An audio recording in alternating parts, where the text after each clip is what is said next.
پانتون انجینری را خواندم امی. در کدام پانتون؟ کدام؟ پانتون کابل امی. پانتون کابل انجینری؟ یاری. حال خط و قلم داری؟ قلم. یک چیز بگویم نوشته کردن میتونی؟ نوشته کردم. باشه اکثر دیگه باشه. یک قلم کاغذ کی داره امیال؟ دارین؟ نه قلم یک کاغذ یک تا کاغذ از کجا کنیم؟ نه پیدا میشه نه کاغذ. یا تو بیاده؟ نه بلند شد 50 شد.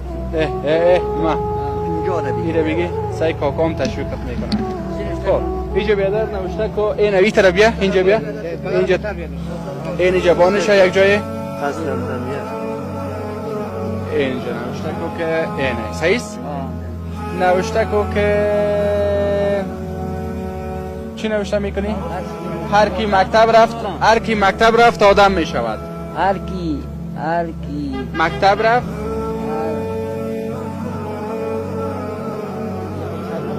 قلم خط میته یا نه؟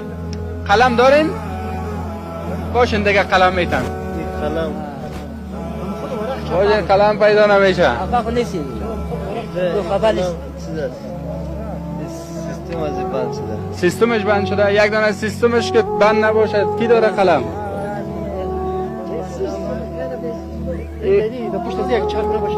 دین شکل باشین کاله یک دانه قلم پیدا نمیشه مردم. از مادر موتر است دبایی کن. تو میادم هر کی مکتب رفت دین شکل قلم چای چی شد قلم؟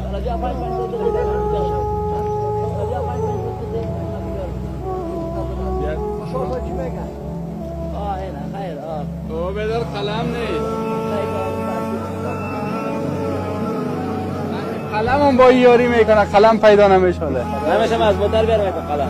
نزدیک از یک دانه قلم بیار زود کداله.